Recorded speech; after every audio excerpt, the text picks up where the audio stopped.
o português e o galego têm uma determinada distância, que por acaso neste momento é uma distância quase tão grande como entre o galego e o castelhano, que é uma coisa que entristece alguns galegos, mas tem a ver com a influência que o castelhano também teve no galego.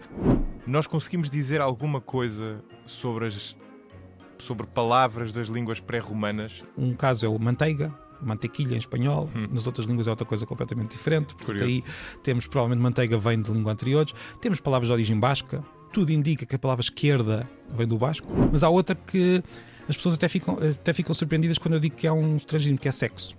A palavra sexo. Ou seja, até ao século XX, em português, até o início do século XX, sexo não queria dizer uma coisa que se faz. Portanto, sexo era o sexo biológico. Olá, o meu nome é José Mário Pimentel e este é o 45 Graus. O meu convidado de hoje é provavelmente o linguista mais famoso em Portugal. Não que a concorrência seja propriamente grande, os linguistas não costumam fazer capas de revista, mas ainda assim é assinalável e é merecido, como já vão ver.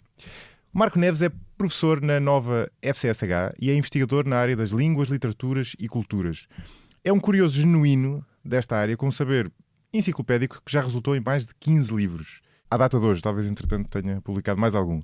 Dedica-se à comunicação sobre a língua portuguesa por escrito, na rádio, na televisão e nas redes sociais, onde tem tido imenso sucesso mesmo entre as gerações mais novas no TikTok, onde eu acabei de entrar, portanto está muito à minha frente. Ele é alguém que sabe imenso de um tema, neste caso a língua, e ao mesmo tempo tem um dom para tornar um tema técnico genuinamente apaixonante. Por isso é, basicamente, um convidado muito a 45 graus. Como eu disse, o Marco tem mais de 15 livros publicados, mas o que serviu de base a esta conversa, escolhido por ele, é a história do português desde o Big Bang. Como o nome indica, o livro conta a história do português começando na origem mais remota de todas, desde as primeiras línguas, que depois percorre até à emergência do português como nós o conhecemos e depois a sua expansão pelo mundo e desenvolvimento noutros locais, como por exemplo no Brasil. Na minha conversa com o Marco, percorremos este arco imenso do livro. Nesta primeira parte, começámos mesmo no início, na origem da linguagem e das línguas, o que sabemos e o que não sabemos sobre como elas surgiram, e falámos da língua ancestral mais antiga do português que conhecemos, que é o chamado proto-indo-europeu. A língua que era falada há 6.500 anos e que deu origem ao português, mas também ao russo, ao persa e ao hindi, a língua que se fala no norte da Índia. Podem não acreditar, mas isto é verdade. E o Marco explica a maneira como os linguistas conseguiram reconstituir esta língua sem ter acesso, basicamente, a nenhum texto escrito. Falámos também sobre a investigação desta área e o que ela mostra, sobre porque é que aprender uma língua depois dos cerca dos 12, 14 anos significa que vamos ter sotaque para sempre. Não sei se sabiam disto, mas é verdade. Ou pelo menos é verdade na maior parte dos casos, e o que isso significa sobre o nosso cérebro.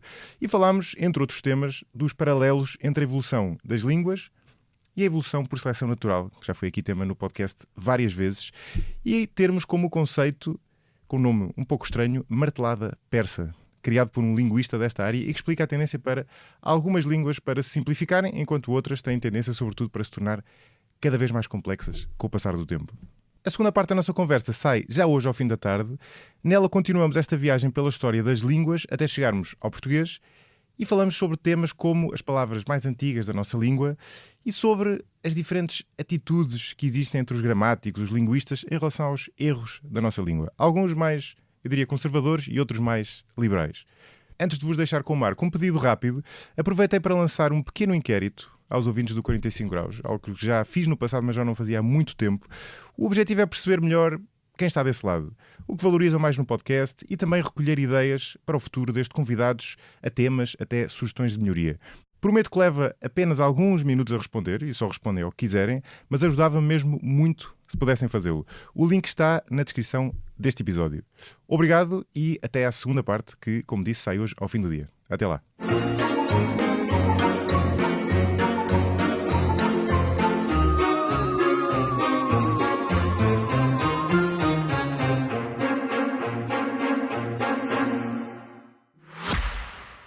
Este episódio tem o apoio da Nespresso Profissional. Há pausas que fazem a diferença. Não só pelo café, mas pelo momento que criam.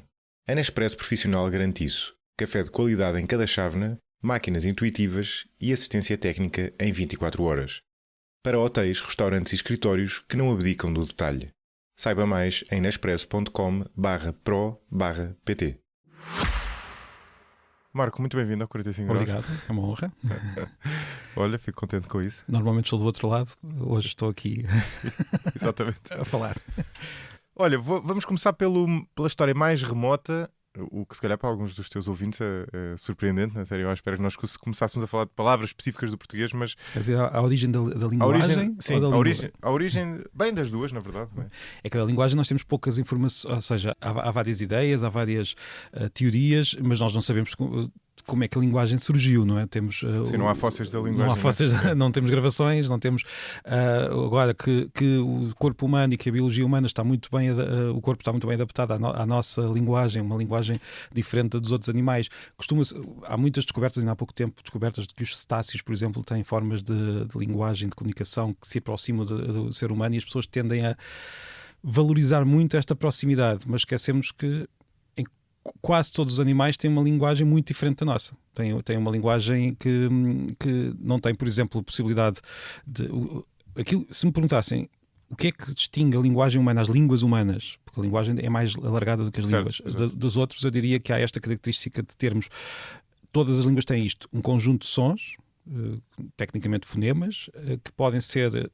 digamos, conjugados para criar significado. Portanto, temos uma espécie de repertório de sons, cada língua escolhe o seu repertório, não é? Cada conjunto de falantes, e nós pegamos nestes sons e de forma, diz-se tradicionalmente arbitrária, embora também haja alguns linguistas que consideram que a arbitrariedade é limitada, há ali uns sons que em todas as línguas inclinam para onde... Há padrões, no fundo. Exatamente, há padrões, mas pronto, com princípio geral há uma certa arbitrariedade, quer dizer, nós podemos ter um conjunto de sons qualquer e numa língua quer dizer isto, noutra língua quer dizer aquilo, e isto é algo que é muito diferente dos outros animais, porque nos outros animais a linguagem é inata, ou seja, não é aprendida culturalmente, com as exceções que se têm descoberto, e que há algumas exceções, alguns casos, especialmente no caso dos cetáceos, em que isso não é assim. E temos depois um tipo de linguagem muito complexo, nós nem sempre conseguimos perceber a complexidade. Estamos aqui a conversar, e se fôssemos analisar só 10 segundos daquilo que nós estamos a dizer, entre sons, entre tons, os gestos, tudo é de uma complexidade que ainda hoje... Sim. Por isso é que quando tu ouves uma língua estrangeira que nunca ouviste na vida, aquilo parece gibberish, não é? Parece, e depois e como é que uma pessoa depois consegue descodificar aquilo, tendo em conta o número de sons que nós conseguimos dizer por segundo. Nós falamos muito, mesmo a pessoa que fala mais lentamente, mesmo se nós estamos a dizer um número de sons absurdo por segundo, que é interessante. O nosso cérebro consegue descodificar isto tudo. Yeah. E quando é que surgiu? Quando é que surgem as línguas? Nós não conseguimos saber qual foi a primeira língua. Eu posso dizer que, no mínimo, ou seja, o espaço, e agora vou dizer uma expressão que algumas pessoas não gostam muito, o espaço-tempo, porque é uma expressão que entra ali em contradição física, mas pronto, espero que me perdoem. Mas digamos que no mínimo dos mínimos, eu não acredito que tenha sido só isso, terá sido entre 50 mil e 100 mil anos. Temos línguas entre 50 mil, portanto temos os 50 mil anos como mínimo dos mínimos. Mas há alguns linguistas que defendem que já poderá ser 1 milhão, 2 milhões de anos, já desde outros hominídeos. A nossa espécie não teria sido única nisso. Eu não tenho, como é que eu ia dizer, assim, uma posição muito forte, mas neste aspecto pode parecer estranho, tendo em conta que eu gosto deste tema, mas às vezes os dados não nos permitem chegar a uma conclusão claro. Sólida, mas eu inclino-me para que seja muito mais do que 100 mil anos, muito mais, ou pelo menos que o início gradualmente tenha sido muito anterior a esses 100 mil anos. Sim, agora, até porque a língua não surge de um dia para o outro, é uma construção gradual. Há alguns linguistas que defenderam durante o século XX, o mais famoso é Chomsky, que é um dos grandes nomes da linguística, muito adorado e também muito atacado, que defende que houve ali digamos, uma mudança genética particular num momento que fez quase uma espécie de explosão momentânea da linguagem, mas mesmo se isso fosse verdade, ou se isso for verdade, terá sido muito gradual para a experiência de um ser humano. Nunca tiver certeza que nunca aconteceu. Uma geração não tem linguagem e outra geração tem língua. Isso não aconteceu, não é? Foi sempre gradual. Agora, que nós já temos línguas há muito mais tempo do que temos escrita, por exemplo, isso sem dúvida, a escrita tem 5 mil anos, as línguas têm no mínimo dos mínimos 50 mil, que os seres humanos não conseguem viver sem linguagem, portanto, não há nenhum grupo conhecido que não tenha uma língua transmitida culturalmente, não pelos genes, mas pela cultura. Isso é óbvio, ou seja, os seres humanos têm mesmo esta linguagem, têm mesmo esta característica. Há pessoas que dizem que nós sabemos em todas as áreas, puxamos a brasa à nossa sardinha. Na linguística nós dizemos que é isto que torna os seres humanos humanos, não é? Se formos para outra disciplina, puxam para esse lado. Agora, que faz parte daquele bolo de características muito humanas, sem dúvida que sim, nós não estaríamos aqui se não tivéssemos linguagem, portanto... Sim, e é universal, era o que estavas a dizer, não é? Mesmo aquelas tribos isoladas têm língua. Nós sabemos, por exemplo, como é que se chama uma ilha no Índico, que não há contacto, e quando há contacto... Sei qual é que estás a falar, sim, ao pé da Índia. Aliás, aquilo é tecnicamente propriedade da Índia. Não sabemos quase nada sobre aquele grupo de seres humanos, mas sabemos que eles têm uma língua. Portanto, sabemos que têm uma língua. Agora, que características é que terá a língua? Eu penso que há umas décadas conseguiu-se perceber que teria alguma proximidade através de alguns contactos muito esporádicos com línguas da zona. É uma língua certamente isolada, terá poucos estrangeirismos, diria eu, porque... mas é uma língua. Não usam anglicismos. E uma das coisas que nós podemos saber é que... É a ilha, agora lembrei-me, North Sentinel do Norte, exatamente. Sentinela do Norte. Esta ilha, poderemos não saber muito sobre aquilo, mas sabemos, por exemplo, se por acaso um bebê nascesse aqui em Lisboa, aqui em Portugal, e fosse transplantado para aquela ilha, vamos imaginar, e vivesse lá, ele ia aprender aquela língua. Isso é outra questão. Portanto, ia aprender aquela língua como falante nativo da língua. E isto parece uma coisa que algumas pessoas estão a ouvir e pensam, obviamente, mas não é assim tão óbvio. Ao longo da história, houve muitas pessoas que acreditaram que a língua também era biológica, no sentido em que os portugueses estavam biologicamente adaptados para falar português. Isso é um disparate, hoje nós sabemos que é um disparate, mas esta crença às vezes ainda aparece de certa forma indireta quando nós conversamos sobre a língua. A ideia de que há línguas que estão mais adaptadas a certos traços humanos. Isso, na verdade, nós sabemos que um bebê humano vai aprender qualquer língua, em qualquer sítio. O que é que diz a investigação sobre a árvore genealógica das línguas? Há uma língua inicial, não é?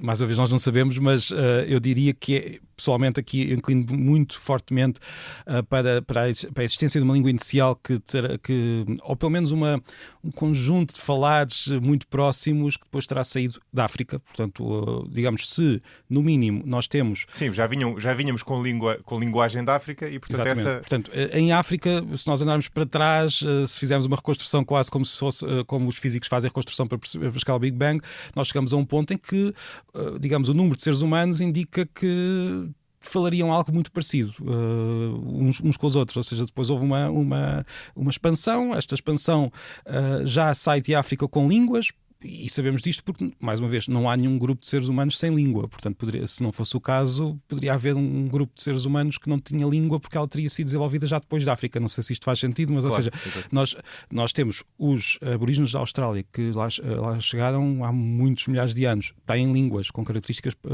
digamos...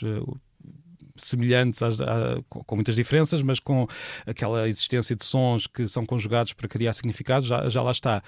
Portanto, tudo indica que veio tudo da África, e o mais provável é que tenha vindo de digamos, um conjunto de falados muito próximos, mas também não há certeza. Portanto, não se pode dizer é razoável achar que, tal como todos os seres humanos têm o antepassado comum, há uma língua comum, ao contrário do que se passa, por exemplo, com a agricultura.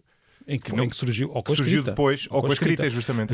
A escrita surge, não fugindo até do tema linguístico, a escrita surge independentemente em vários lugares do mundo. A linguagem não parece ter acontecido isso, mas mais uma vez não temos dados que nos possam levar a ter a certeza absoluta que não houve dois grupos separados em África que criaram linguagem, mas se pensarmos bem, é muito pouco provável, porque a linguagem é gradual, sai com a humanidade de África, portanto tudo leva a crer que ela tinha ali uma origem única que depois se levou à criação de muitas famílias de línguas. Mas não se consegue, houve já várias tentativas através de um método comparativo que permite, por exemplo, reconstruir o proto-indo-europeu, podemos falar disso daqui a pouco. Já se tentou chegar a línguas anteriores ao proto-indo-europeu, andar mais para trás, mas a verdade é que, como a língua muda ao longo das gerações, a informação vai-se perdendo. Portanto, não conseguimos andar tão para trás de forma a reconstruir línguas com mais do que 7.000, 8.000 anos. Portanto, não conseguimos reconstruir línguas tão antigas quanto a origem da linguagem, mas conseguimos, mesmo assim, andar um pouco mais para trás no tempo. Mas há termos, por exemplo, que que são próximos. Sejam absolutamente universais, ou há palavras que sejam absolutamente universais? Há sons, como há pouco estávamos a dizer, há alguns linguistas que encontram alguns sons, há o famoso experiência do, agora não me lembro exatamente as palavras, é o fica e o buga, boba e fica. Se eu puser à frente de vários seres humanos uma figura de algo assim borbulhante com círculos, e se puser uma assim com bicos, e se eu disser o que é um boba e o que é um fica, quase toda a gente vai pôr o fica no pico. Sim, eu também estava a pensar nisso. E o boba no borbulhante, o que é uma experiência que já é bastante antiga, que mostra que há assim umas inclinações. E isto foi feito com pessoas de várias línguas e de vários pontos. Digamos que não é 100%, ou seja, há pessoas que dizem ao contrário, mas há uma forte inclinação para dizer fica para o bico e boba, e eu estou a dizer estas palavras aqui. Com boba, tu fazes com a boca. Exato, nós depois tentamos perceber de onde é que vem esta inclinação, mas esta inclinação existe e por isso há esta ideia de que a arbitrariedade da língua é limitada. Há sons que inclinam para... Mas é tudo muito, como é que eu ia dizer... É uma limitação. Depois há pessoas que começam a criar ligações muito fortes entre certos sons e certas realidades, como a noite. A noite tem de ser um O, porque a noite é... E depois vamos ver, e temos nuit no francês, quer dizer, isso depois nós temos de ter muito cuidado com as extrapolações da ligação entre a realidade e os sons. O princípio geral é que não há essa ligação. Depois é que, através de experiências bem pensadas, começamos a perceber que aqui e ali nós conseguimos entrever ligações, ou seja, sons que para toda a humanidade estão ligados a uma determinada realidade. Mas é tudo temos de ter muita cautela, porque a nossa tendência é para ir atrás da poesia das palavras. Contar uma história por cima disso. Exatamente, sim. Quando às vezes não temos grande fundamento para isso. Não é? Há outro exemplo de que eu me lembro sempre, não confesso nunca fui verificar, que é o mamã papá. Eu vivi mais ou menos um ano na China e aprendi, enfim, na altura aprendi chinês, entretanto já se foi muito, como é frequente nestas coisas, e eu lembro de ficar surpreendido com o facto das expressões deles para mãe e pai serem mama baba. Sim. Eu não sei se pode ser uma importação, mas suponho que não, é difícil. Não. Há uma tendência para as primeiras palavras que as crianças dizem para ter sons labiais relacionados também com o ato de mamar, e por isso há uma tendência para o mamã estar muito próximo. Mais uma vez, não é obrigatório, eu não conheço as línguas todas que existem no mundo e provavelmente há algumas em que mamã não tem os sons, mas há uma grande tendência para línguas de famílias muito distantes, em que nós não conhecemos a origem comum, para terem uns sons parecidos com os que estavas a dizer, mamã para a mãe. E era coincidente, que era mama, o outro não era papai, era baba, mas o B e o P são muito próximos. Sim. E pronto, isso sim, mas parece-me, mais uma vez, é um daqueles casos em que nós percebemos que a arbitrariedade tem limites, não é completamente arbitrário, e aí explica-se bem pelos sons ou pela posição que os lábios fazem quando estão a mamar. E as crianças, às vezes, a brincar, podemos dizer, estavam a dizer mama e a mãe pensava que era para ela, não? Que eles estavam a dizer, isto é uma brincadeira, mas terá aqui algum fundo de verdade. Tu também tens filhos, eu lembro de... Todos os sons parecia que eram para nós. E este é um som que realmente, quando eles começam a falar, não é por acaso que é o primeiro som que eles dizem. É um som muito fácil. E depois também temos outra característica, outro aspecto, que são sons fáceis de imitar porque são sons labiais. Nós estamos a ver os lábios a fazerem aquela posição, numa determinada posição, portanto conseguimos imitar bem. Eles ouvem, uma criança vê o pai a dizer mama ou papá e os lábios estão numa certa posição, então conseguimos imitar melhor. Portanto, são sons mais fáceis de transmitir. O V, o D são mais difíceis, por exemplo. Só o D ou então sons o R, que nós temos de pôr aqui, quer dizer, por algum motivo também são sons que nós aprendemos mais tarde.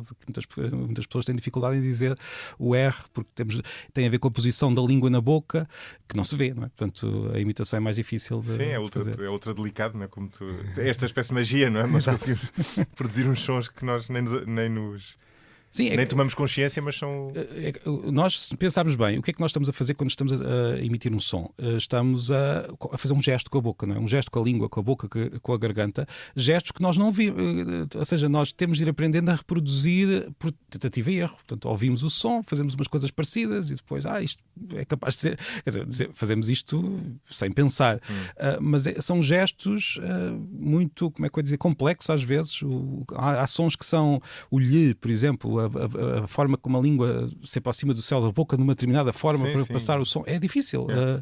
E por isso é que é tão difícil nós aprendermos mais tarde. Se depois nós temos os nossos músculos adaptados a fazer aqueles sons, formos aprender uma língua em que os sons são muito diferentes, ficamos aflitos, porque estamos... E a sinapse, eu acho que aquilo começa a mais ficar... das sinapses do que dos músculos.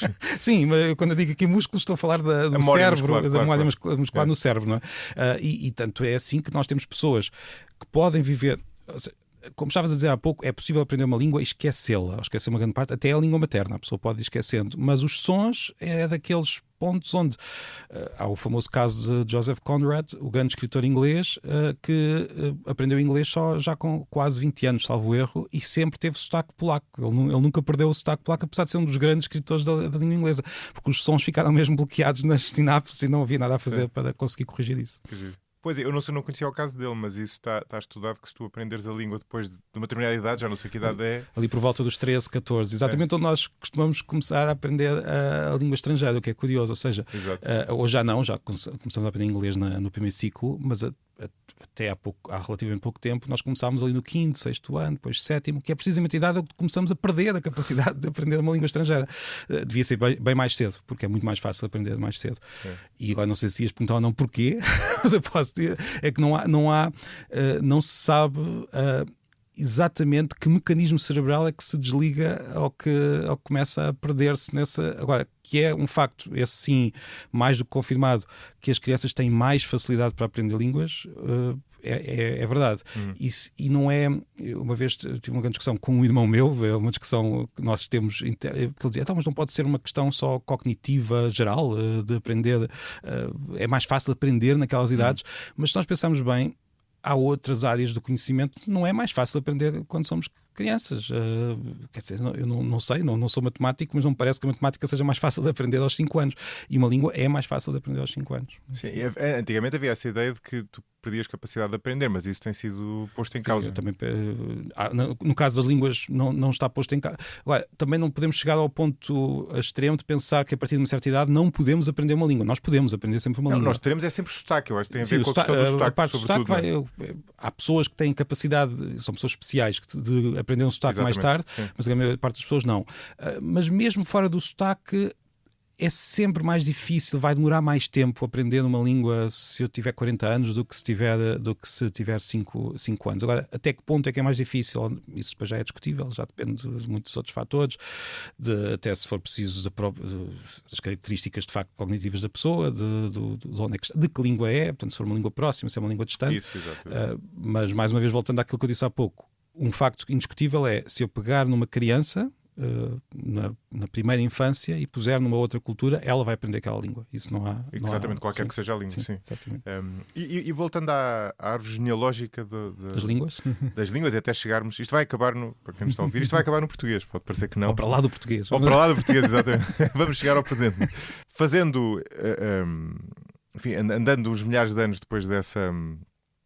Os milhares não, mas dezenas ou até eventualmente centenas de milhares de anos depois dessa língua ancestral, nós chegamos a uma bifurcação que ocorre no proto-indo-europeu, ou seja, no que estava para lá do indo-europeu.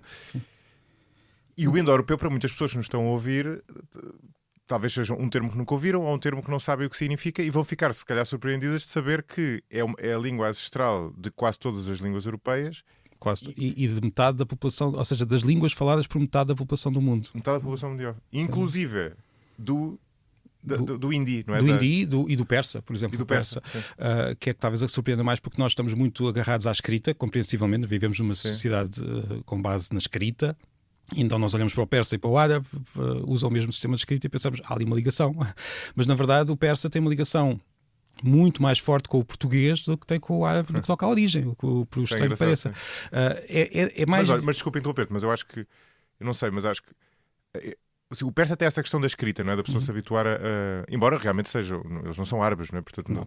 Mas pensar que o português e o hindi é assim que se diz, não é? O hindi tem ou seja, a língua não é toda a Índia, mas da zona norte, não é? Sim, da parte norte. Tem uma ancestralidade comum, é altamente surpreendente. E aliás, o nome que se deu à língua, que não é o nome que o povo que falava essa língua daria à língua, claro, eles não diziam proto-indo-europeu, mas o indo-europeu é mesmo esta, ou seja, são línguas que vêm da Índia até à Europa, e depois expandiram-se para outros, e é uma língua, nós conhecemos bastante bem, precisamente porque os europeus foram os primeiros a estudar isto, deram mais importância à sua própria história. Mas os métodos que foram usados para conseguir perceber o que é o proto-indo-europeu estão a ser usados para perceber as línguas ancestrais, línguas africanas, línguas asiáticas, línguas de vários pontos da Terra. E o que acontece aqui é, primeiro, o proto-indo-europeu não é a origem da linguagem, isso já vimos. É a origem de muitas línguas que, por algum motivo, tiveram uma expansão particular em número de falantes. Que motivo é esse? É muito discutido. Eu posso aqui sugerir um livro que saiu há muito pouco tempo aqui em Portugal, de Laura Spini, que se chama Proto. Não sei se conheces o livro, não. Mas é um livro que saiu agora em Temas e Debates, foi traduzido há muito pouco tempo, em que ela faz um resumo desta história da língua, ou seja, da origem do proto-indo-europeu, de quem é que descobriu, como é que se descobriu e também da importância desta descoberta e também dos maus usos, porque esta descoberta depois, a certa altura no século XX, por exemplo, na Alemanha em particular, criou-se a ilusão de que seria a língua ancestral dos arianos, que seria, portanto, foi muito mal usado pelos nazis, mas isso não invalida que de facto haja realidade naquilo que se sabe sobre o proto-indo-europeu, que não era a língua dos arianos, seja lá o que isso quer dizer, mas era a língua de um povo que provavelmente, ou de um conjunto de povos, que provavelmente viveria na zona do Mar Negro. A maior parte dos especialistas dirá que vivia na zona do que é hoje a atual Ucrânia, embora haja uma linha de investigação que defende que será na zona da atual Turquia. Curiosamente, na Turquia não se fala uma língua indo-europeia hoje, mas sempre ali naquela zona. E depois houve uma expansão rápida, tanto para Oriente como para Ocidente, e a língua expandiu-se até à Índia e até à Europa, substituindo línguas anteriores que já cá estavam, com algumas exceções. A mais curiosa é o basco. Exatamente. O basco está lá já antes de tudo isto, e é um pouco misterioso como é que se aguentou tanto tempo, e ainda hoje é falado. Mas estas línguas expandiram-se, dividiram-se. Agora, a explicação tradicional de porque é que a língua se expandiu com tanta força é a domesticação do cavalo. O cavalo, hoje está-se a perceber que isso explica a expansão para o Oriente, para o Ocidente já não é tão fácil perceber o que é que aconteceu, portanto para a Europa há vários outros fatores. Tudo isto está a ser investigado tendo em conta estudos linguísticos, arqueológicos e genéticos. Não é que a genética, como nós estávamos a dizer há pouco, esteja ligada intimamente à língua, mas a verdade é que conseguimos perceber movimentos de povos através da genética, e isso ajuda-nos a perceber o que é que terá acontecido. E já agora, desculpe interromper, mas para quem está a ouvir, há um episódio antigo do 45 Graus com a Luísa Pereira, que é exatamente sobre esse tema. A parte da genética. Da genética e do estudo dos movimentos populacionais. E muitas vezes os estudos linguísticos ajudam estudos genéticos. E vice-versa. Exatamente. Para se conseguir perceber o que é que terá acontecido, quais é que são os fluxos, sabendo que as línguas não... Ou seja, uma língua pode ser transportada por um só povo ou um conjunto de povos geneticamente relacionados que se expandem, mas também pode acontecer haver uma como é que eu dizer? Por isso é que a relação é complicada. Um povo pode assumir uma língua que não é a sua e pode passar a falar outra língua, o que complica um pouco a imagem da ligação entre a genética e a língua. Provavelmente as pessoas, por exemplo, os povos que estavam cá, aqui na nossa zona, antes do Império Romano cá chegar, assumiram o latim, não desapareceram. Aqueles povos não desapareceram, assumiram o latim. Portanto, isto é só para dar um exemplo de uma complicação deste tipo. Mas, voltando ao proto-indo-europeu, sabe-se hoje, esta língua foi reconstruída. Tudo começa no século XVIII, quando se começou a perceber, por exemplo, que o sânscrito, a língua clássica da Índia, anterior ao hindi, tinha muitas parecenças sistemáticas com o grego e com o latim. Começou-se a perceber isto, começou-se a investigar, começou-se a fazer comparação entre várias línguas e, de repente, começámos a ter ali uma visão de que há um conjunto de línguas que estão aparentadas de fora e que têm uma origem comum. Portanto, foi aqui o ponto de partida. Qual é que chama o tipo? Era um inglês que... Sim, o William Jones. O William Exatamente. Jones foi um inglês que estava na Índia. Embora já tivesse havido alguns casos de pessoas que, olha que giro, estes números são parecidos entre o sânscrito, mas nunca ninguém tinha, digamos, dado o clique para perceber que poderia haver ali qualquer coisa. E ele começou esta como é que eu ia dizer, esta história da descoberta do proto-indo-europeu, que eu considero que é uma das maiores descobertas dos últimos 200 anos. É incrível.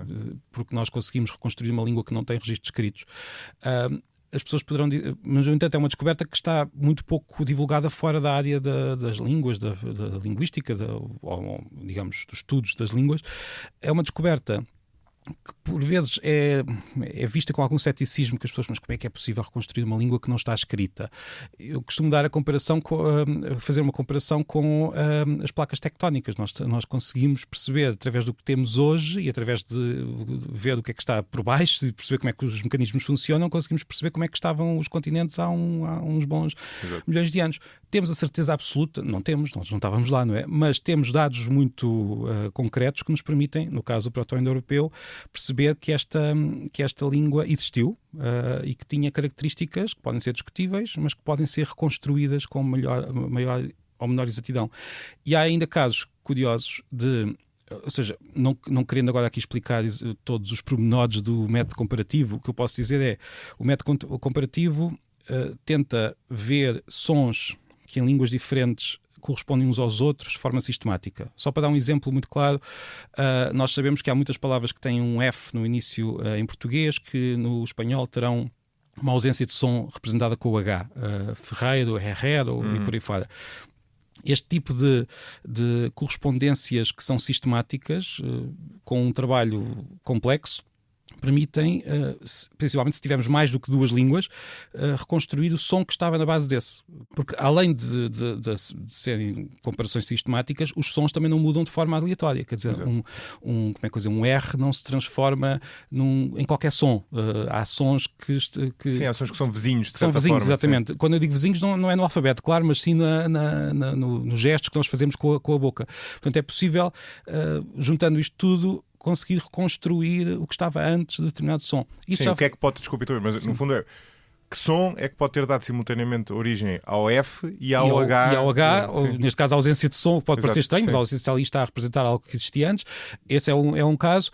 Este método já foi testado de várias maneiras e digamos que foi confirmado como método válido. Não estou a dizer que tudo o que se sabe sobre o proto-indo-europeu não pode ser posto em causa, porque há sempre alguns elementos que poderão ainda ser melhorados. Primeiro, já houve quem aplicasse o método às línguas latinas sem ter o latim em consideração para ver o que acontecia. Ou seja, vamos pegar nestas línguas e vamos ver o que é que saiu dali. Saiu algo parecido com o latim popular, o tal latim que nós sabemos que deu origem.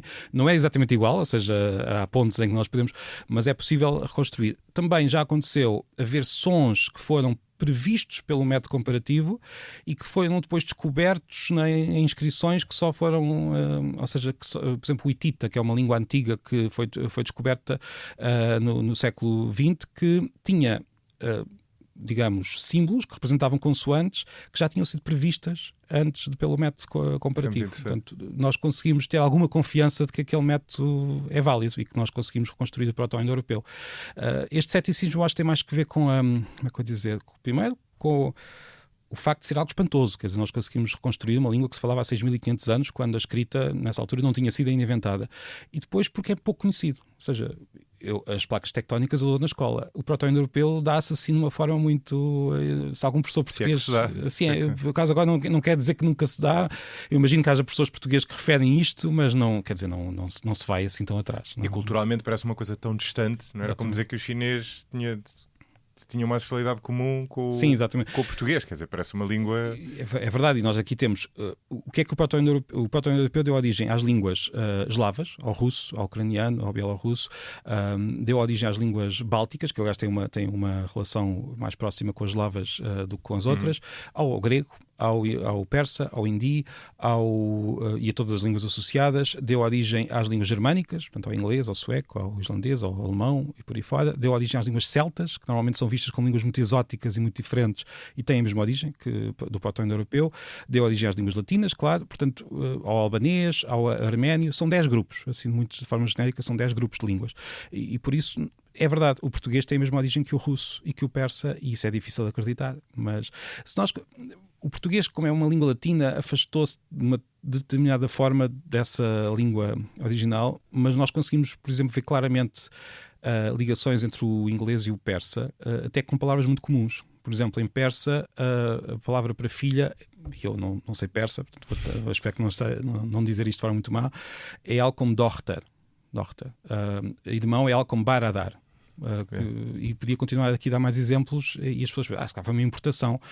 Não há nenhuma explicação histórica para esta importação. E vamos talvez falar de um exemplo que comprova isso bem, mas é muito inverosímil que uma língua vai importar a palavra para algo de uso tão corrente como irmão. Exatamente. Fica de filha, irmão. Né? Porque a razão é que os persas iam importar do inglês a palavra para irmão. É assim, não é impossível imaginar uma história em que línguas próximas isso aconteça. Agora, o inglês e o persa, isso não já agora até podemos dizer, quer dizer, há um exemplo que eu costumo dar em aulas de pensamento crítico, é o do arigato. Sim. E é uma história, aquilo é uma história tão bonita, não é? Nós exportámos o obrigado e eles semi-corromperam aquilo para arigato e ficaram com uma palavra que vem no português. Se nós pensarmos, quão verosímil seria que eles tivessem de importar a palavra para obrigado, que é uma palavra que nós dizemos 1000 vezes diariamente, de uma língua do outro lado do mesmo mundo. Que tivesse, ou seja, chegam lá uns portugueses nos pequenos barquinhos e começam a dizer obrigado e dizem, olha, é mesmo essa palavra. Dá mesmo jeito. Dá mesmo jeito. É estranho. Aconteceram coisas parecidas com nomes de frutas. Agora, a palavra obrigado, isso é difícil de perceber. Frutas normalmente não existiam lá. Mas há um dado, às vezes mesmo existindo, pode haver ali um fator que leva que vamos começar a usar aquele termo. Mas obrigado, isso não faz muito sentido. Mas mesmo que como é que eu ia dizer, que acreditássemos nisso, há 2 dados que levam que essa história seja falsa, sem qualquer, como é que eu ia dizer, hipótese, que é, primeiro, há registros da palavra no japonês antes dos portugueses lá chegarem, por isso aí mata a questão, mas ainda há uma muito curiosa que é os portugueses não usavam obrigado na altura para agradecer. Pois, exatamente. Portanto, nós não temos registros da palavra obrigado naquela época. O primeiro registro é do século XVIII, não é? Ou XIX, já mesmo não sei. A palavra sozinha, assim, como é que eu ia dizer, isolada como fórmula de agradecimento, sem estar dentro daquelas outras formas, fico obrigado, a sua excelência, será no início do século XIX, claro que terá sido anterior, a palavra não surge assim do nada, mas ali entre o século XVIII e o século XIX é que esta fórmula começou e depois expande-se, provavelmente, aqui estou como é que eu ia dizer, a fazer aqui um pouco de especulação, mas expande-se muito também pela expansão da própria imprensa, da escola, porque digamos que nós podemos pensar que, claro que os portugueses todos vão usar a mesma palavra. Não é assim tão, como é que eu ia dizer, o país não estava assim tão unido, o país e os outros países, não é assim tão normal que todos usassem a mesma palavra. Ainda hoje, na beira interior, pelo menos, usa-se muito bem haja. O obrigado, digamos que ainda não chegou ao ponto em que já se expandiu para todo o país. Eu ia te perguntar isso, que palavra é que se usava antes do obrigado? Era bem haja? Era agradecido? É possível que seja bem haja, mas também eu inclino, tendo em conta, já procurei, por acaso já andei à procura, não encontrei assim uma que fosse óbvia e o que pode acontecer é que, como é que eu ia dizer, isto é um pouco difícil de explicar, nós podemos estar a fazer uma pergunta que é um pouco anacrónica, no sentido em que as pessoas na altura não precisariam de uma fórmula, de uma interjeição, olha, dá-me um copo d'água, dás-me um copo d'água e digo obrigado. Podia não ser uma coisa habitual, as pessoas, olha, está feito, deu um copo d'água e não diziam nada. Mas é tão universal, eu percebo o que estás a dizer, mas é tão universal. Há culturas onde não é dito com a mesma frequência. Portanto, eu estou a especular um pouco porque nós não temos maneira de saber exatamente o que é que as pessoas diziam naquele momento porque não estava ninguém a registar. Portanto, não era uma situação que fosse registada habitualmente. Olha, ele acabou de dar um copo d'água, eu vou escrever o que é que ele disse. Eu acredito que fosse um conjunto de fórmulas. O bem-aja, qualquer coisa simpática, mas não necessariamente obrigado. O obrigado só surgiu depois. Era engraçado, nós conseguimos encontrar de repente um documento, por exemplo, uma peça de teatro será a hipótese mais, ou seja, o teatro é o ponto onde nós vemos digamos, a língua mais uma coisa, não é descuidada no mau sentido, com menos mais natural. Sim, exatamente, mais natural. Portanto, é possível que haja alguma peça de teatro, não encontrei ainda, onde se encontre essas fórmulas que as pessoas utilizariam, mas também é possível que não houvesse essa necessidade de haver só uma que se ensinava de forma... Portanto, mas se tivesse apostado, se me disseres, olha, tens mesmo de dizer qual é que tu achas que seria a mais comum, eu diria bem haja, pela simples razão de que é aquela que ainda hoje se ouve em certos pontos do país. Sim, é possível. Sim, é bem visto. Deixa-me voltar ao proto-indo-europeu, porque uma coisa fascinante desta descoberta é tu perceberes que há palavras que andam por aí há milhares de anos. Sim. Tu deste 2 exemplos. Né? E as palavras... E muitas outras. Há muitas outras, salvo erro. Era o número 2... Sim, e mesmo os outros números foram muito mastigados. O 1, por acaso, acho que deu, eu agora não sei de cor, não sei contar em proto-indo-europeu, mas há muitas palavras que estão cá muito. Por exemplo, Pter, que é pai. As familiares são aquelas que ficam com mais frequência. Mas há, como é que eu dizer, o número para 2, o número para 6 também era muito parecido. Exato. O número. Portanto, há muitas palavras que não mudaram assim muito e que podemos dizer que são ditas. Mãe, na altura, era Mert, era algo parecido com isso. Não estaria a pronunciar também da forma mais correta, mas também não tenho nenhum proto-indo-europeu para me corrigir na pronúncia. Os persas ainda pode acontecer que alguém nos esteja a ouvir. Mas, portanto, há várias palavras. Muitas delas depois deram saltos também de significado curiosos, ou seja, há muitas que se mantêm, que mudam muito o som, mas não mudam o significado, e há outras que dão saltos muito, muito estranhos. Por exemplo, a palavra no proto-indo-europeu para filho era algo como sunus, que deu origem ao inglês son. Nós fomos buscar, portanto, a nossa palavra vem do latim filius, e o filius vem de uma palavra do proto-indo-europeu, que seria algo como derlios, que queria dizer mamador, aquele que mama, ou sugador, ou como nós quisermos dizer, sugador, exatamente. Mas eram sugadores particularmente era aquela pessoa que mama, o que suga. E por isso temos aí uma palavra que deu um grande salto, digamos, um grande salto semântico. Sim. Uma palavra que também ficou com o mesmo sentido durante 6.500 anos, a palavra lua, que era algo como, mais uma vez, estou a tentar não pressupor que sei pronunciar a palavra como era há 6.500 anos, mas é algo como lorque, que seria algo como... brilhante, uma coisa mas que já queria dizer lua. Eles também tinham outra palavra para lua que era parecido com mens, que nos deu mês. O mês é o ciclo lunar. Mas a palavra para lua, com as suas mudanças, digamos, típicas, existe há 6.500 anos com uma forma que nós podemos reconstruir e que tem uma ligação direta à nossa. E repara, não há nenhum momento... isto é uma brincadeira mental que nós podemos fazer. Quando é que o português começa? Quando é que é o momento em que o português é a nossa língua? Não há nenhuma geração, olhando para a palavra lua, que tenha dito, olha, os meus pais diziam lua em latim e eu já estou a dizer lua em português. Também não há nenhum momento em que alguém dissesse, olha, os meus pais diziam isto em proto-itálico, que é uma língua de transição entre o proto-indo-europeu e o latim, e agora os meus pais já estão a dizer isto em latim. É tudo gradual. Portanto, não há nenhuma fronteira temporal entre as várias fases da língua. Claro. Sim, é um contínuo. Claro. Ou seja, entre o Lorsué de há 6.500 anos e a nossa Lua, há uma ligação contínua entre as várias gerações que foram transmitindo aquela palavra. O que é incrível é tu pensares que, se tu contares o número de pessoas que falaram, que foram falando essas línguas, e o tempo que passou, nem pensares que são pessoas em múltiplos países ao longo deste tempo todo, quer dizer, tens milhões, milhares de milhões de pessoas a pronunciar aquelas palavras. Exatamente, com uma origem comum. Com uma fiabilidade, com uma fidelidade suficiente para ela se manter rastreável. Não é? Esse é um ponto, porque nós costumamos dar muita importância à mudança linguística, e eu dou muita importância à mudança, é curiosa. Nós sabemos que todas as gerações falam de maneira um pouco diferente das anteriores, nós estamos sempre a olhar para isto hoje toda a gente diz assim, quando nós dizíamos assado, mas... aliás, Fernando Venâncio, um grande linguista que nós, antes de começarmos a gravar, estávamos a conversar sobre ele, dizia-me várias vezes que o mais espantoso na língua é permanência. É o facto de nós lermos cantigas de amigo medievais e ainda percebermos alguma coisa. Não percebemos tudo, não é? Exato. Mas ainda percebemos. Sim. Estamos a falar de algo que foi escrito há centenas de anos. E ainda mais espantoso é nós conseguirmos reconstruir uma língua com 6.500 anos e termos... Aí não temos ilusões, não conseguimos compreender o que lá está, o que estaria escrito se fosse escrito, mas conseguimos ver essa linha de ligação entre o que se dizia na altura e hoje. Nós olhamos para o latim. Hoje já não se dá latim na escola, mas mesmo sem nenhuma formação de latim, que eu acho que é importante e que nós conseguimos perceber bastante de muitas palavras. Filhos. Parece-me bastante óbvio que é filho. É espantoso como é que em 2000 anos, na verdade, a língua muda tão pouco.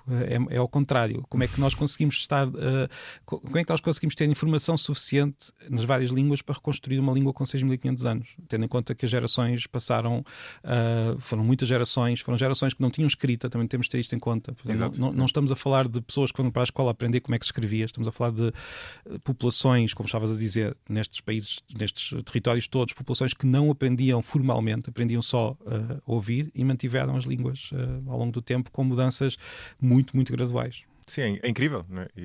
E nós conseguimos com isso identificar lá são um conjunto de palavras que andam por aqui o proto-indo-europeu é 6.500 anos, mais ou menos. Mais ou menos porque foi para trás e quer dizer, claro. Mas... E porque não há uma gênese. Exatamente. E o proto-indo-europeu já veio de outras línguas, nós é que não conseguimos chegar até elas. Se conseguíssemos chegar, seria interessante até encontrar a primeira palavra de todas, ou seja, não a primeira, mas aquela que está há mais tempo e que não. É difícil, porque isso leva-me a dizer uma coisa, que é não. Como é que eu vou dizer? Sim, há palavras que mudam menos e nós podemos reconstruir. Por exemplo, ter, quer dizer pai, há 6.500 anos que tem ali um som parecido. Depois há outras que dão saltos e que podemos dizer que no fundo foram transformadas de tal maneira que já são outra palavra. Mas fazendo esta pergunta de outra maneira, há quem pergunte qual é que é a língua mais antiga das atuais. E esta, não sei se achas a pergunta interessante. É interessante, mas é uma pergunta em que a resposta... Quer dizer, há respostas, mas as respostas talvez não seja aquilo que as pessoas estão à espera, porque há pouco falámos do basco. O basco está ali há uns 7.000 anos e a pessoa dirá, é mais antiga que o latim, então quer dizer, está ali há 7.000 anos, o latim só chegou há 2.000 e pouco. E eu diria, não é bem assim, porque o basco também mudou. Claro. Se um basco fosse falar com um basco de há 2.000 anos, ficaria tão atrapalhado como nós ficaríamos com o latim, ou mais até, porque, enfim, a tradição da língua é diferente. O que eu quero dizer com isto é que a sequência de línguas que deu origem ao português é tão antiga como a sequência de línguas que deu origem ao basco, não é? Portanto, tem todos a mesma origem comum. Tem todos a mesma origem comum, vamos andar para trás, vamos chegar à África, provavelmente. Agora, há respostas, atenção, há línguas que são mais recentes. Por exemplo, as línguas gestuais que são línguas com gramática e que são línguas tão distintas das outras, têm histórias mais curtas, tanto quanto se sabe. Ou seja, podem ter surgido algumas delas no século XIX, que foram criadas por comunidades de surdos que criaram línguas gestuais. Portanto, são histórias um pouco mais... há outras pessoas que dizem, se calhar são mais curtas porque tu não sabes a história. Se soubesse a história, se calhar até não dizias isso. Mas tudo bem. E depois há o conjunto de línguas que nós chamamos de línguas crioulas. As línguas crioulas, que são línguas que surgem em contextos muito... as pessoas normalmente dizem, são misturas de línguas. É um pouco mais complicado, não tem de ser necessariamente uma mistura, mas são contextos em que temos um conjunto de crianças que a quem não é transmitida uma língua, digamos, de forma inteira. Portanto, o que é que estas crianças fazem? Pegam nos materiais todos que vêm à volta, pedaços de gramática, pedaços de palavras, e criam uma língua, no fundo, com uma gramática, portanto, isto simplificando muito uma questão, devo dizer, que é muito complexa e muito estudada e com muitas diferentes muitas escolas de pensamento diferentes. Mas o crioulo, no fundo, é uma língua que é quase voltar ao início da história. Não que sejam línguas primitivas, no sentido em que não conseguem dizer tudo o que se consegue com as outras línguas, mas têm gramáticas mais sistemáticas, por exemplo, menos irregulares, ou seja, são línguas, em geral, muito mais regulares do que as línguas não crioulas, e isto, no fundo, leva-me a dizer que as línguas crioulas são mais recentes do que as outras. Mas se olharmos para as línguas não crioulas, aí não conseguimos dizer, por exemplo, que o basco é mais antigo que o português. Não é? Tu agora falaste aí da irregularidade. As línguas tendem a tornar-se mais irregulares com o passar do tempo, é? Sim, é como aquelas... como é que eu vou dizer? Há movimentos de centrípetos e centrífugos. O que é que quer dizer com isto? Há muitas forças que levam que as línguas se afastem umas das outras, normalmente no sentido da irregularidade. Portanto, vamos criando exceções, vamos criando... Sim, verbos com conjugações não previsíveis. O nosso verbo ser é a junção de 3 verbos que a certa altura se juntaram. Por isso é que temos palavras que começam por F, não é? O fui. Temos outras que começam por E e temos outras que começam por endurece, são 3 verbos que a certa altura como é que eu dizer, foram ali amarfanhados, ficaram só num verbo. E isto eu às vezes a brincar digo que a tralha gramatical vai sendo acumulada e as crianças, como aprendem tão bem tudo, aprendem isto tudo. Por outro lado, há depois certas tendências centrípetas em que a padronização, a escola, a comunicação social leva a uma certa padronização, como nós sabemos, e a padronização, ao contrário do que se possa pensar, porque normalmente a padronização é associada a uma língua mais aprendida na escola, então as pessoas pensam, é mais complexa. Nem por isso. Portanto, as línguas padronizadas tendem a ser mais simples, porque foram, digamos... depuradas, não é? Sim, houve ali certos acertos, claro. Coisas que foram acertadas. Exatamente, portanto, sim. Portanto, há uma tendência para uma certa... Mesmo assim, claro, tem muitas irregularidades. A língua padronizada do português tem uma série de exceções.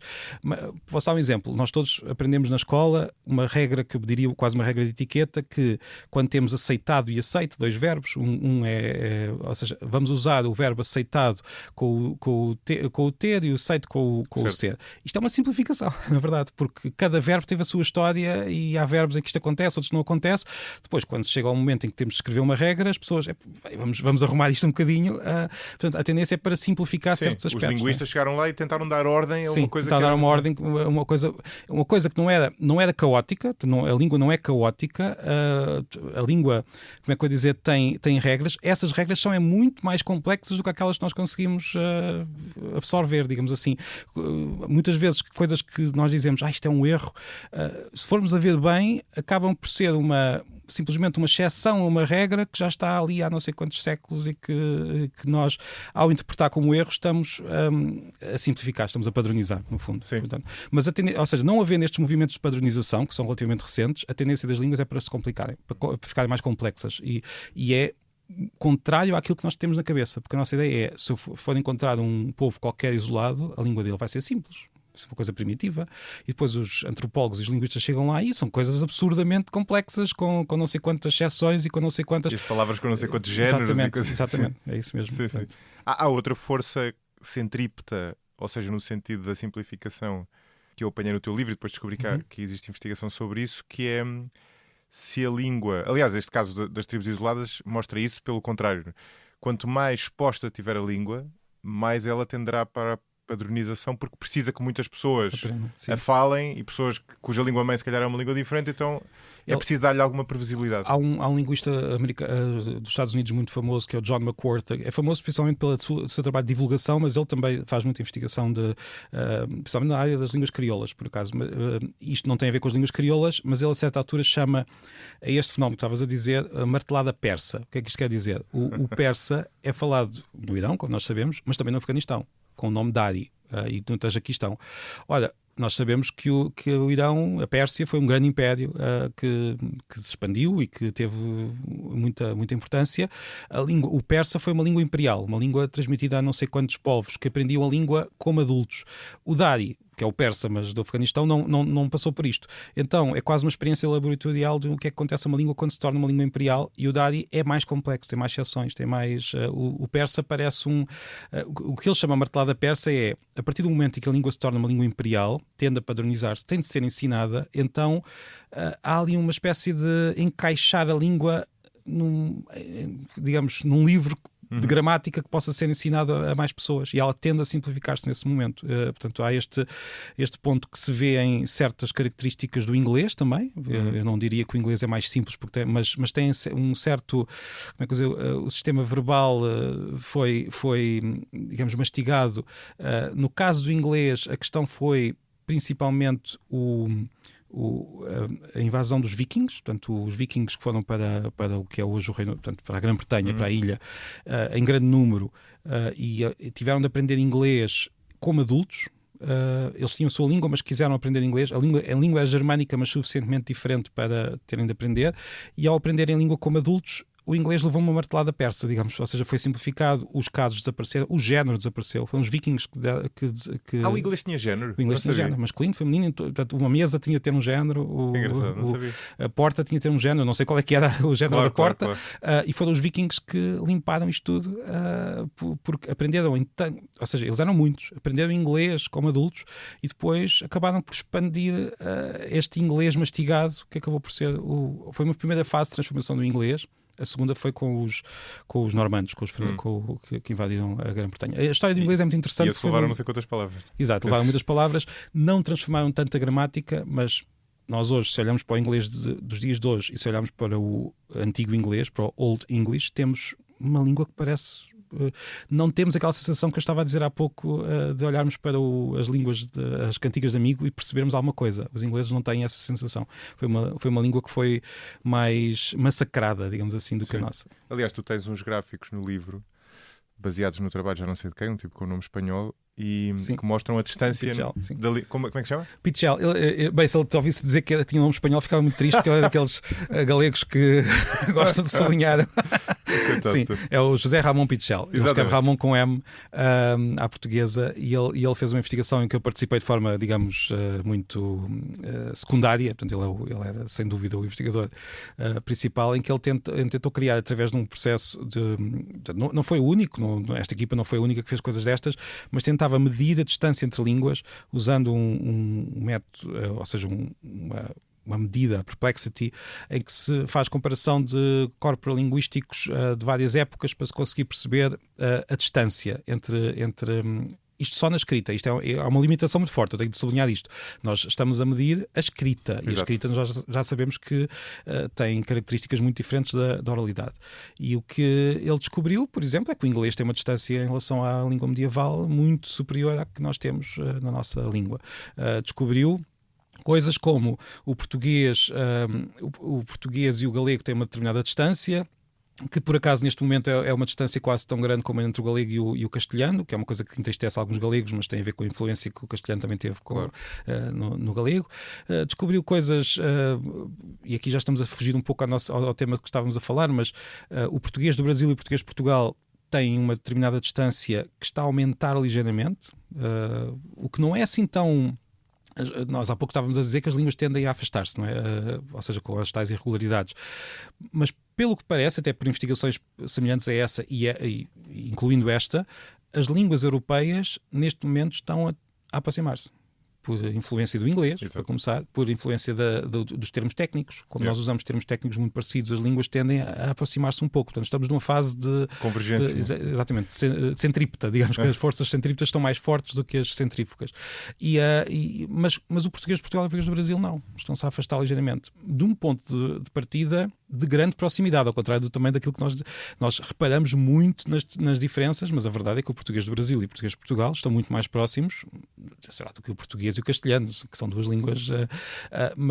E mesmo do que o português e o galego. Exato. Há muitos brasileiros que acham que não, que o galego, por causa da questão fonética. Eu conheço alguns brasileiros que dizem, não, eu percebo melhor um galego do que um português.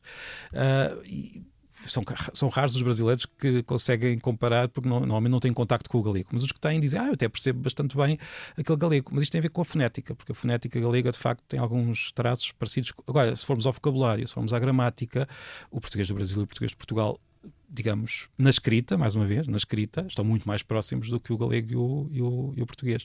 Estão a afastar-se ligeiramente, mas isso já é uma questão, se calhar, que podemos falar daqui a pouco. Sim. Queria falar disso também. Sim, voltando agora à questão da nossa história, o que nós vemos olhando para esses gráficos é que o português, na verdade, até nem mudou assim tanto ao longo da sua história, o que é curioso. É curioso, é? Sim, mudou menos do que o inglês. O inglês levou umas voltas gigantes. Levou muito, o inglês foi muito massacrado. A tal martelada persa de que estávamos a falar, na verdade, não martelou assim muito o português. O português expandiu-se como língua imperial, por exemplo, no Brasil, e aí temos algumas características na oralidade do Brasil em que vemos a gramática está ali a ser, como é que eu dizer, foi mastigada de uma determinada forma que lembra o que aconteceu com o persa, que eu estava a dizer, mas em Portugal isso não aconteceu. Portanto, em Portugal... Portanto, o português nunca sofreu um processo de grande simplificação, tirando aqueles casos mais pontuais que estávamos há pouco a conversar, em que há uma padronização de uma regra gramatical do verbo, aceito, aceitado, mas nunca houve processos parecidos com o que aconteceu com o inglês. Essa história do inglês do género lembra-me um exemplo que tu dás no livro do crioulo cabo-verdiano. Salvo ver é o cabo-verdiano, em que não tem género. Tem género de maneira um pouco diferente. Ou tem menos género nas palavras, não é? Ou seja, se for eu não sei a gramática do crioulo cabo-verdiano de cor, mas há um exemplo concreto em que, se for, e também depende do crioulo, porque o crioulo é uma língua muito variada, como acontece com todas as línguas não padronizadas, até há pouco tempo. Por exemplo, se for um objeto, as regras do género são diferentes de se for um ser animado, não é? Portanto, uma camisa tem regras diferentes para uma pessoa. E isto acontece em muitos... Ou seja, a origem do género em muitas línguas não é o masculino e feminino, curiosamente, mas sim o animado e inanimado. Portanto, muitas línguas têm um género gramatical para tudo o que é animado, pessoas, animais, nuvens, curiosamente, as nuvens são animadas, não é? E depois tem outro género para tudo o que não é animado, mesas, pedras, cadeiras e por aí fora. Vemos isto em muitas línguas do mundo. Mais uma vez, não é universal, mas vê-se, há uma tendência forte. No caso do proto-indo-europeu, o que aconteceu, pensa-se, não se tem certeza absoluta, o proto-indo-europeu, ou melhor, as línguas indo-europeias, com origem no proto-indo-europeu, têm tradicionalmente 3 géneros. Portanto, temos o neutro e depois temos o masculino e o feminino. Isto ainda acontece no alemão, por exemplo, acontece ainda em muitas línguas que têm ainda estes 3 géneros. Isto parece ter vindo de... O neutro era o inanimado e depois tínhamos o animado, que acabou por se dividir em dois géneros, por influência das palavras que sempre existiram, mãe, pai, palavras relacionadas com o sexo da pessoa. Estas palavras dividiram o género animado em 2, não é? E ficámos com inanimado, neutro, depois masculino e feminino. O latim ainda tinha isto. O latim ainda tinha os 3 géneros. Quando chegamos às línguas latinas, as línguas latinas perderam o género neutro e digamos que o género neutro foi absorvido em geral pelo género masculino e ficámos com este sistema que temos hoje de masculino e feminino, que nos parece natural e é apenas uma como é que eu ia dizer, uma consequência de uma transformação das línguas latinas nos últimos 2000 anos. E é outra das coisas da língua, das complexidades da língua, de que nós não nos apercebemos, só se percebe quem tenta estudar a língua a partir de fora, que é, nós temos aqui, e nós temos na nossa memória a porcaria dos géneros das palavras todas. As palavras. E para o inglês... Isto é um microfone, isto é um livro. Para o inglês não faz sentido nenhum porque é que uma mesa tem de ter um género. Porque é que nós temos de dizer que a mesa é feminina. E depois tem consequências curiosas, que se tu pedis a um miúdo para desenhar uma mesa personificada, em geral, um português vai desenhar uma mesa com características femininas. Tem uma tendência para isso. Curioso. Uma tendência fraquinha, mas ela está lá. Significativa. Mas significativa. Se pedis a uma língua, agora não me lembro nenhuma de cor, em que mesa será masculina, que pode ser perfeitamente, já vai desenhar com características um pouco diferentes. Ou seja, o género gramatical não tem ligação direta com o sexo, mas está lá ainda uns restos dessa. Depois tens línguas de outras famílias, como as línguas africanas, as línguas, por exemplo, o Swahili, que é muito famoso por causa do Hakuna Matata, que é uma língua muito falada na zona do Quênia e da Tanzânia. As línguas daquela família têm aquilo que não se... ou seja, os linguistas não chamam género aquilo, mas funciona da mesma maneira que o género. São classes de nomes, não é?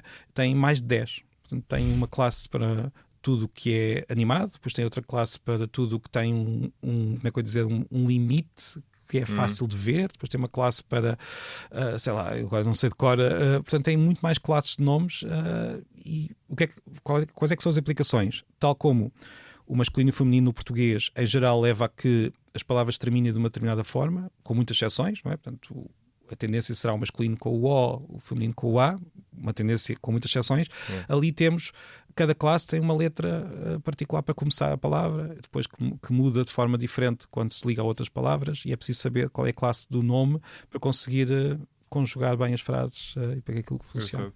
O chinês, embora seja uma língua muito standardizada, também por ser uma língua imperial, também tem partículas, o que eles chamam as partículas, salvo erro, que é como se fosse...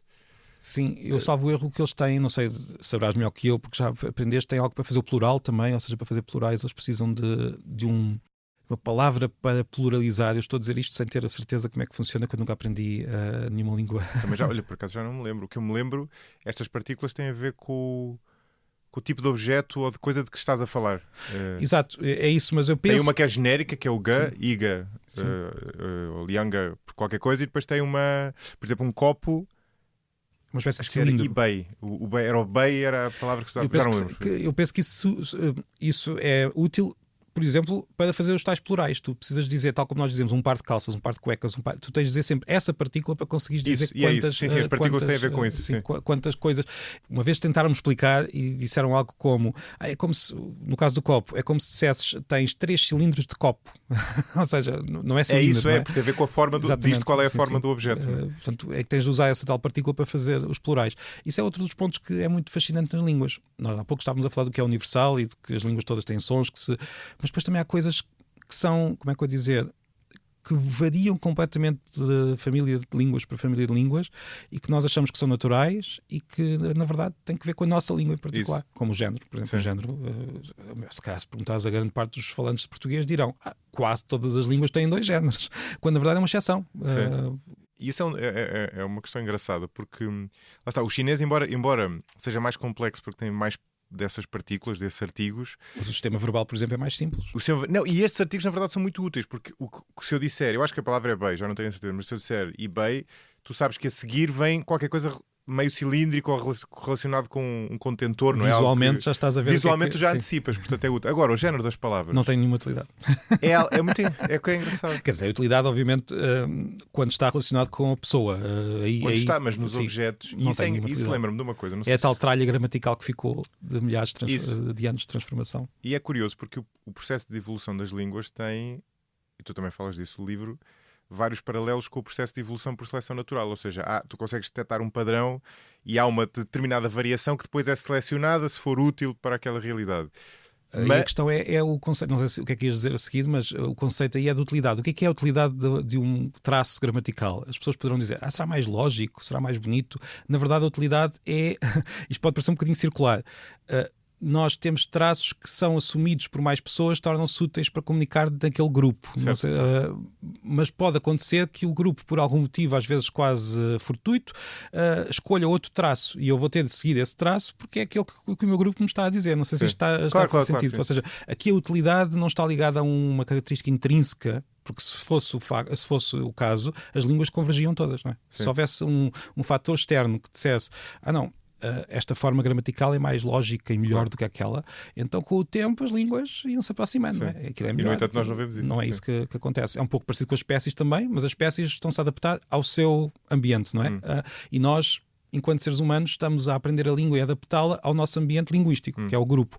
É um pouco circular, eu sei, mas a língua tem muito desta circularidade. Eu acho que o que estás a dizer tu disseste aí várias coisas que me parecem corretas, não é? Uma é que há uma certa arbitrariedade e muitas vezes a utilidade está, como tu dizias, em as outras pessoas usarem, não é? Portanto, não há um melhor do que outro, diferentes culturas, diferentes línguas evoluem e vão assumindo aquela... E é aquilo que é usado, não é? Depois está um pouco relacionado com isto, tens uma coisa que tem paralelo com o que acontece, com o que se chama na evolução deriva genética, que são alterações aleatórias que não são nem boas nem más. A tal tralha gramatical. A deriva genética, no caso da língua, é muito...